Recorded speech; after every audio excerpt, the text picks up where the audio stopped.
berkarakter kuat, berdaya saing dalam bekerja, tampil mandiri penuh cita.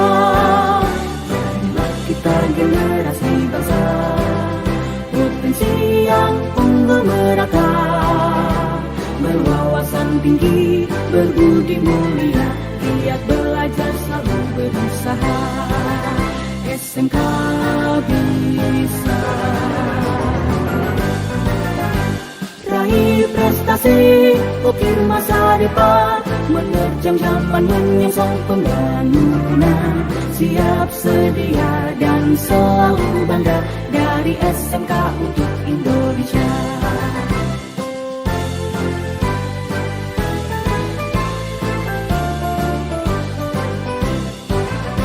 SMK bisa, SMK hebat, bermutu dan berkarakter kuat, berdaya saing dalam bekerja, tampil mandiri penuh cita.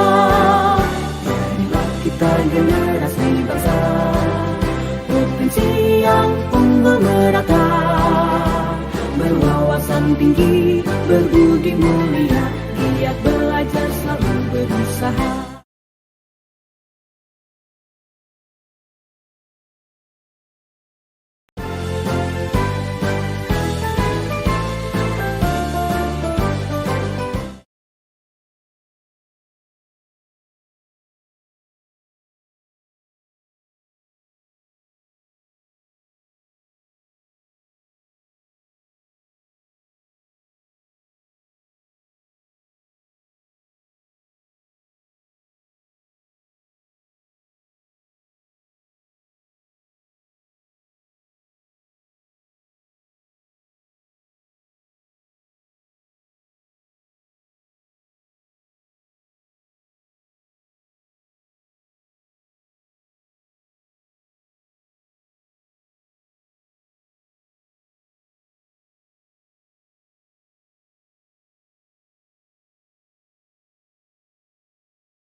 Menggunakan sistem daring atau melalui layar. Sebelum memulai materi, saya memperkenalkan diri dulu sambil duduk biar ini nanti ke depannya kita bisa lanjut. Nama saya Imbang Yuswo, pangkat pembantu Letnan 1 Babinsa Koramil 1903 Darangdan, Kodim Purwakarta. Hari ini kita akan memulai dengan materi yang sesuai jadwal akan disampaikan oleh saya. Kemudian selanjutnya saya asli dari Jawa Timur, mempunyai istri 1, anak 2, laki dan perempuan. Yang besar di SMA Negeri 1, yang kedua di SMP Negeri 1 Purwakarta. Lain-lain kita akan lebih jauh perkenalannya. Referensi yang saya gunakan adalah Undang-Undang Dasar 45 dan Pancasila tahun 2009.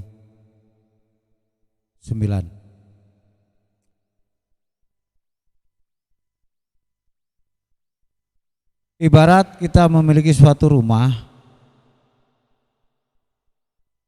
Rumah itu berdiri di atas tanah, di mana tanah itu harus memakai pondasi, pilar dan atap.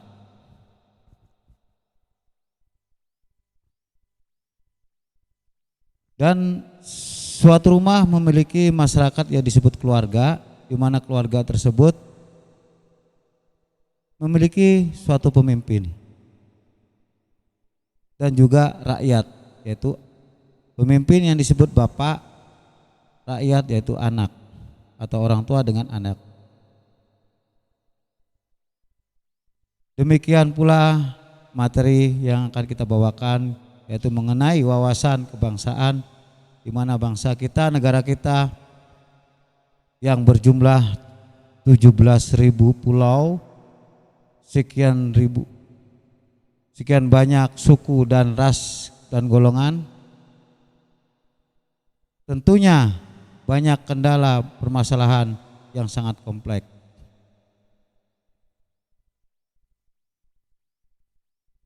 Untuk itu, suatu rumah harus memiliki pondasi yang sangat kuat. Negara kita perlu suatu pondasi yang sangat kuat. Pondasi negara kita yang kita gunakan, yang harus tetap terpatri mendarah daging di kita adalah Undang-Undang Dasar 1945, Pancasila.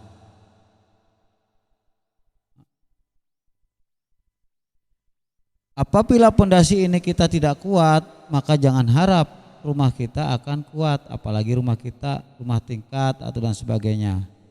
Negara kita pun tidak akan kuat apabila pondasi Pancasila dan Undang-Undang Dasar negara kita tidak kuat secara individualis, secara kelompok, besarnya adalah secara agama. Seperti saya gambarkan tadi, ibarat rumah, tempat, keluarga, ada pemimpin, disebut adalah pemerintah, dan anak atau yang hidup di dalamnya itu disebut rakyat. Maka negara kita, namanya negara, disebut suatu negara apabila memiliki 3 bagian, yaitu wilayah, rakyat, dan pemimpin.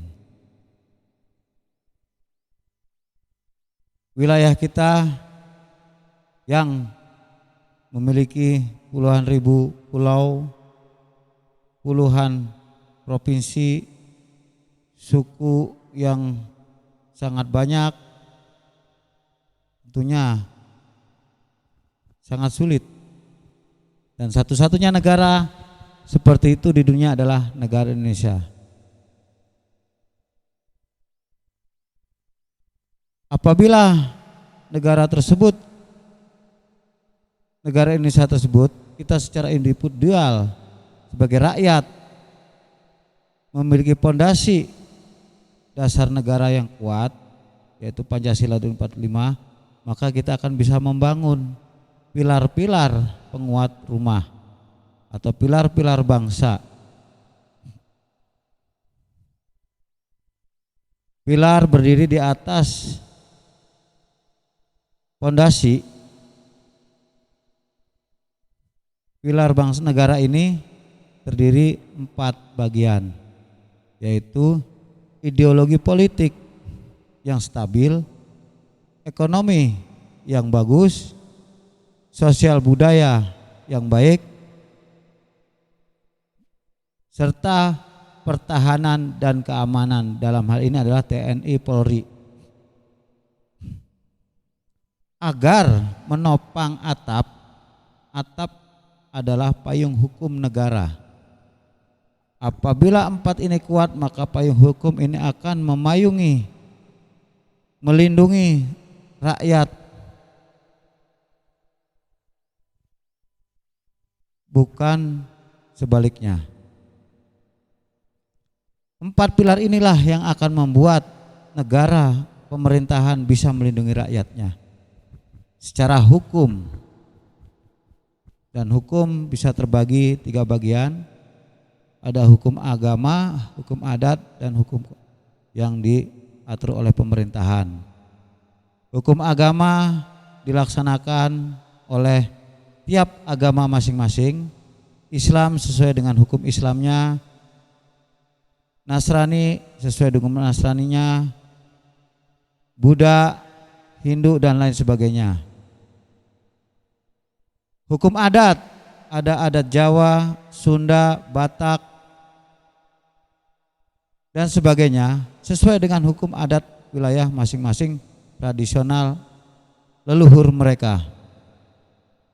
Nah, hukum ini semuanya ini dirangkum menjadi satu dalam suatu aturan yang terangkum dalam Pancasila dan Undang-Undang Dasar 1945.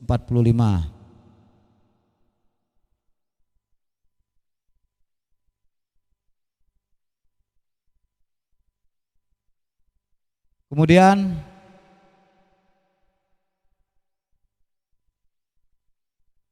hukum pemerintahan akan mengatur dari sistem pemerintahan, kehidupan masyarakat, dan semua yang ada dalam lingkup negara kesatuan Republik Indonesia. Nah, untuk itu kita akan kupas satu persatu. Kita mulai dari dasar negara kita. Kita harus mengerti dan paham serta mengamalkan Undang-Undang Dasar 45 dari pasal 1 bab 1 sampai terakhir, dari pembukaan, batang tubuh, dan penutup. Bagaimana kita bisa melaksanakan apabila kita tidak memahami atau mengerti? Kita ambil singkatnya di sini. Dalam satu lambang negara kita, Pancasila. Mungkin adik-adik kurang paham kenapa burung Garuda Pancasila. Burung Garuda lambangnya, dasar negaranya Pancasila. Panca artinya 5, sila adalah dasar. Dasar. Yang mendasari semua adalah 5 ini. Sebagai makhluk hidup, makhluk ciptaan Tuhan, maka yang pertama kita harus meyakini dan meyakini dengan betul bahwa kita punya iman, yaitu dengan ketuhanan yang Maha Esa.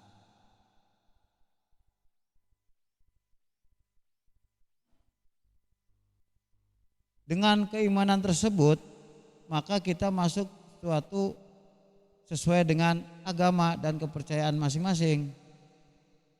Dalam hal ini saya sebagai orang muslim, maka saya akan mengimani keislaman saya, berketuhanan yang Maha Esa, dan mengamalkan aturan-aturan hukum agama tersebut.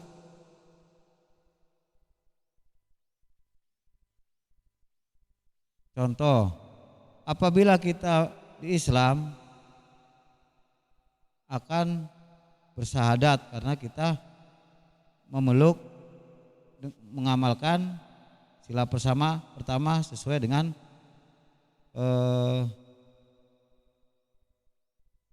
Pancasila, ketuhanan yang Maha Esa. Maka dari situ syaratnya harus bersahadat. Kemudian syarat kedua harus mengamalkan hukum Islam yang kedua, rukun Islam, yaitu mendirikan sholat.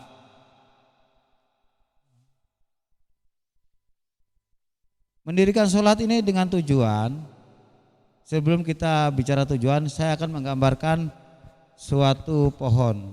Kita mendirikan atau menanam sebuah pohon. Contohnya, pohon pisang kita tanam dari kecil. Dari bibitnya bonggol kita tanam, maka kita rawat, dia akan berdiri kokoh, besar, berbuah. Nah, buah pisang ini buahnya pisang, bukan yang lain, mangga atau yang lain. Begitu juga dalam agama yang diajarkan oleh kita sebagai umat muslim, kita mendirikan sholat, kita tanam dalam hati diri kita pupuk, kita rawat, dan kita pelihara supaya keimanan kita berdiri, keislaman kita berdiri kokoh. Kita siram tiap hari, kita laksanakan sehari 5 kali, maka di situ akan berbuah. Nah, buahnya adalah kemanusiaan yang adil dan beradab. apabila dalam Islam itu adalah iman, Islam dan ihsan. Dalam negara kita jelas ketuhanan yang Maha Esa, melangkah kedua yaitu kemanusiaan yang adil dan beradab. Manusia yang adil itu adalah menempatkan suatu perkara pada tempatnya. Kita sebagai siswa memiliki kewajiban belajar, menempatkan diri sebagai murid. Guru sebagai pengajar, maka beliau mengajar sesuai dengan materi. Guru kalau tidak bisa menempatkan posisinya, misalkan di saat dia mengajar, dia tingkah lakunya menggambarkan yang tidak baik, maka akan terjadi suatu pergolakan, murid akan mencontoh yang tidak baik karena tidak pada tempatnya. Kemudian contoh lagi, seorang murid waktunya belajar dia main sehingga tidak bisa menempatkan waktunya. Nah, itu tidak adil disebutnya, sehingga dia tidak bisa melaksanakan kemanusiaan sebagai manusia yang adil. Dan beradab, adab-adapan sebagai siswa dengan guru, seperti anak kepada orang tua, cara sikap sopan santun, cara berbicara dan lain sebagainya. Tingkah laku kita, adab-adab kita sebagai siswa harus pakai seragam sesuai dengan seragam sekolah kita masing-masing. Tidak bisa seorang siswa tidak memakai seragam dalam sekolah. Ini adalah salah satu pengamalan Pancasila.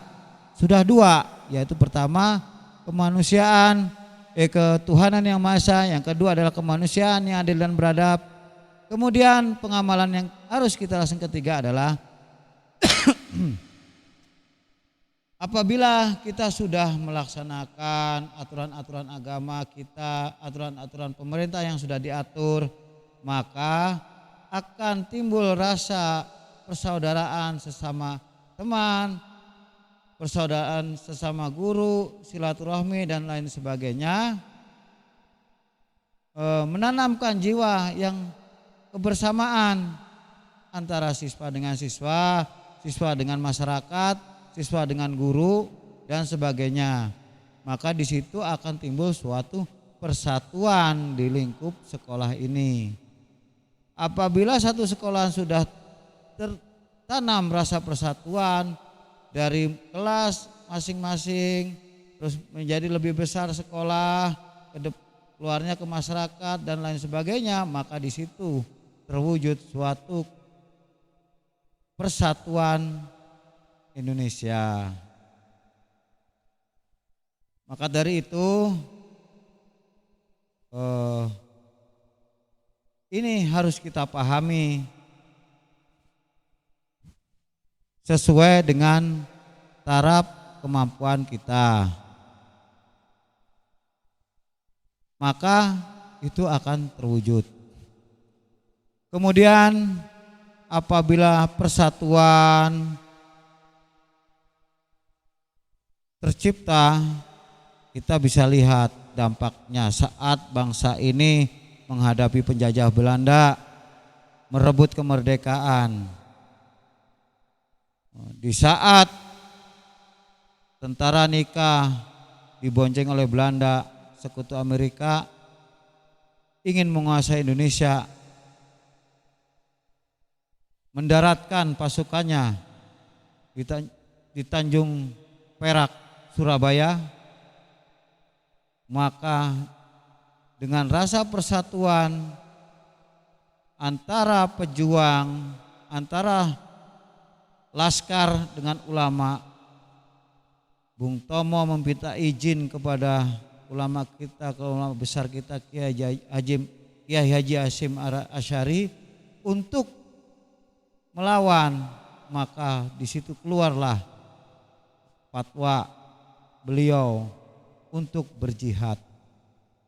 Maka di situ jihad merebut kemerdekaan. Dan itu bukan orang Surabaya saja. Di situ ada orang Jawa Tengah, ada orang Jawa Barat, Jawa Timur, Madura, Bali, semua berbondong-bondong menuju Surabaya bersatu untuk melawan penjajah yang mau menjajah dengan peralatan yang begitu canggihnya. Dengan persatuan dapat dikalahkan. Bukti kekalahannya, 2 jenderal mereka tewas dalam pertempuran. Salah satunya adalah yang terkenal Jenderal Malabi.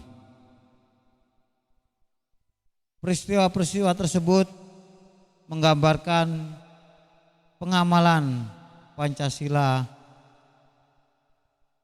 sila ketiga persatuan Indonesia. Saat ini pun pemerintah ingin menyatukan menghadapi situasi pandemi, baik dari tingkat bawah sampai ke atas, untuk bekerja sama mempersatukan diri dalam satu misi, tetap untuk menuntaskan atau memberantas corona ini, COVID-19.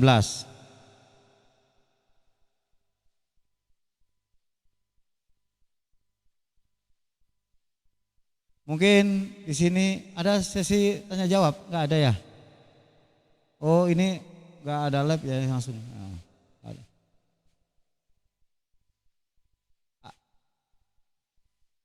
Ada jeda? Ada jeda?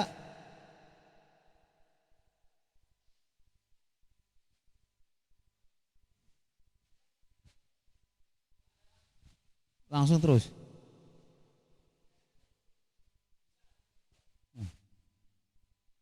Jeda dulu, mungkin kita jeda sementara karena ada sesuatu yang harus disampaikan.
Tes. Ya. Mohon maaf adik-adik, baru saja ada kendala teknis sedikit sehingga saya jeda. Saya rangkum dari awal bahwa intinya ibarat rumah harus ada tempat ya, dan tempat tersebut sebelum kita bangun harus kita pondasi, kita pilar dan diberikan atap sehingga menjadi sebuah rumah yang kuat, bagus, bisa melindungi keluarga dan di situ ada aturan-aturan keluarga. Sama halnya dengan pemerintahan kita ini. Pemerintah sebagai bapak, rakyat sebagai anak, dan akan bisa disebut suatu negara apabila memiliki 3 bagian, yaitu wilayah, tempat. Wilayah itu tempat, kalau diberikan adalah tanah dan rumah. Kemudian yang kedua adalah rakyat, penghuni rumah atau kita sebagai rakyatnya. Ketiga adalah pemerintah yang memimpin sehingga mengatur kehidupan berbangsa dan bernegara. Intinya bangsa kita memiliki suatu dasar negara yang harus kokoh, yaitu Undang-Undang Dasar 45 dan Pancasila. Untuk kekuatan bangsa negara dari Sabang sampai Merauke, untuk kekuatan menyangga pilar, tembok, atap rumah, yaitu kalau pilar kita adalah pilar bangsa, pilar negara, Ipolek Sosbud Ankam dan hukumnya. Karena Ipolek Sosbud Ankam di negara kita ini menopang ke dasar dan atap akan menempel di atas pilar dan tembok, seperti itu gambarannya. Dan kita harus mengamalkan dasar negara kita Pancasila yang paling mudah hanya 5 sila, diawali dari dasar keimanan kita sesuai dengan agama kita masing-masing. Sehingga bila dijalankan dengan baik maka akan terus menerus menimbulkan sila kedua, ketiga, keempat dan kelima. Demikian mungkin semoga adik-adik bisa menerima apa ulasan yang saya sampaikan. Lebih dan kurangnya saya mohon maaf yang sebesar-besarnya. Selamat dan semangat belajar. Terima kasih. Selamat siang. Wassalamualaikum warahmatullahi wabarakatuh.